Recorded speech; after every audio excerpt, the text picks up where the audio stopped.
दोस्तों, अगर आप भी इस तरह के क्वेश्चनों को देखकर कंफ्यूज हो जाते हैं कि इनमें आप एलसीएम निकालें या एचसीएफ निकालें, तो आज की वीडियो में मैं आपको यही बताने वाला हूं कि इस तरह के क्वेश्चनों को पढ़कर ही कैसे पता कर लोगे कि इसका एचसीएफ निकलेगा या एलसीएम निकलेगा। तो सबसे पहले पढ़िए क्वेश्चन। क्वेश्चन क्या कहता है आपका कि किसी खेल के मैदान के चारों ओर एक वृत्ताकार पथ है। तो कोई खेल का मैदान है जिसके मान लीजिए चारों ओर एक वृत्ताकार पथ है, इस तरीके से एक वृत्ताकार पथ। आगे क्वेश्चन क्या कहता है कि इस मैदान का एक चक्कर लगाने में सोनिया को 18 मिनट लगते हैं। यानी कि कोई लड़की है सोनिया नाम की,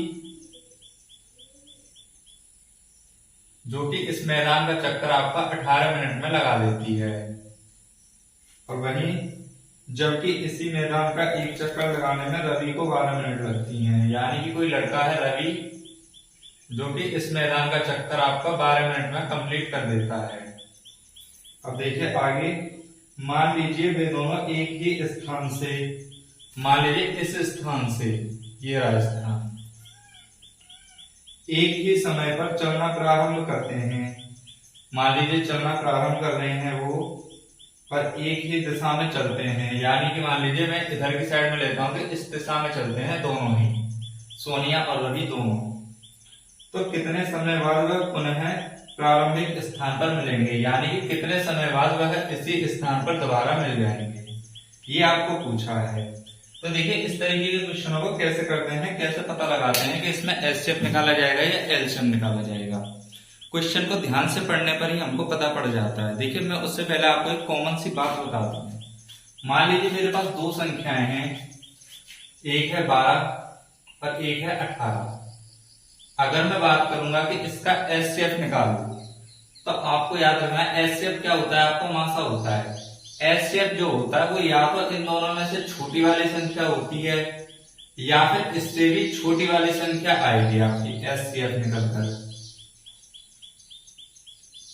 और अगर मैं बात करूं एलसीएम की, कि एलसीएम क्या होता है, तो एलसीएम या तो बड़ी वाली संख्या होती है या फिर इससे भी बड़ी संख्या होती है आपकी एलसीएम।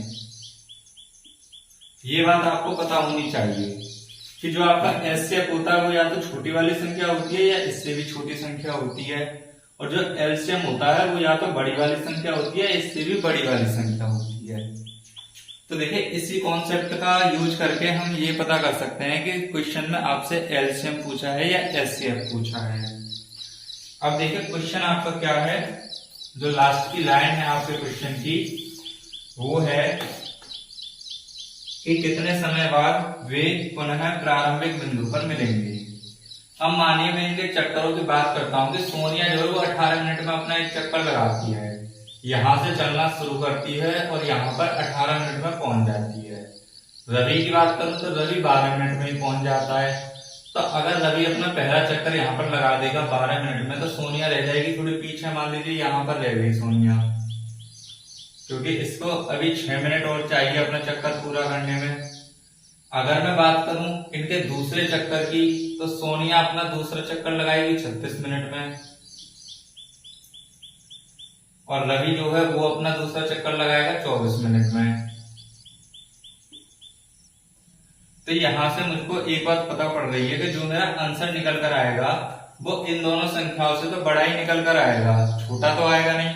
क्योंकि पहली बार में जो ये 12 मिनट का टाइम है उसमें ये दोनों मिलेंगे नहीं प्रारंभिक स्थान पर, क्योंकि रवि तो यहाँ पर पहुंच जाएगा लेकिन जो सोनिया है वो पीछे रह जाएगी। तो जो मेरा आंसर निकल कर आएगा वो इससे ज्यादा ही आएगा, ना ये 18 पर मिलेगा। क्योंकि अगर मैं 18 की बात करूं तो सोनिया तो यहाँ पर आ जाएगी और जो रवि है वो यहाँ पर इससे आगे निकल जाएगा, क्योंकि 6 मिनट और मिल जाएंगे रवि को। तो जो मेरा आंसर निकल कर आएगा वो 12 और 18 से ज्यादा ही निकल कर आएगा। तो इसी टेक्निक से मुझे पता पड़ गया कि मैं इनका एलसीएम निकालूं तो वो मेरा आंसर हो जाएगा, क्योंकि एलसीएम ही होता है या तो बड़ी वाली संख्या या उससे भी बड़ी संख्या। तो मैं इन दोनों संख्याओं को निकालूंगा एलसीएम 12 का और 18 का। तो एलसीएम कैसे निकालते हैं, सबसे पहले मैं इनके करूंगा गुणनखंड। तो मैं गुणनखंड कर लेता हूं इनके 12 और 18। सबसे पहले 2 से भाग दूंगा, तो 2 से भाग दूंगा मैं इनमें 6 बार जाएगा पूरा पूरा, और ये 9 बार। अब 2 से दोबारा भाग दूंगा, 6 में जाएगा 3 बार और 9 में नहीं जाएगा, तो मैं 9 ही लिख दूंगा यहाँ पर। फिर मैं 3 से भाग दूंगा, इसमें गया 1 बार और इसमें गया 3 बार, और फिर मैं 3 से भाग दूंगा, तो ये 1 यहाँ पर और यहाँ पर भी 1। अब जो इनकी गुणा करने पर आएगा वही मेरा आंसर हो जाएगा, और वही इनका एलसीएम भी कहलाएगा। तो एलसीएम बराबर क्या होगा, 2 गुणा 2 गुणा 3 गुणा 3। तो देखिए 2 दूनी 4 और 3 तिया 9 और 9 चौक 36। तो जो 36 मिनट है वो मेरा आंसर निकल कर आ गया। तो इस तरीके से आपको ये क्वेश्चन करने चाहिए।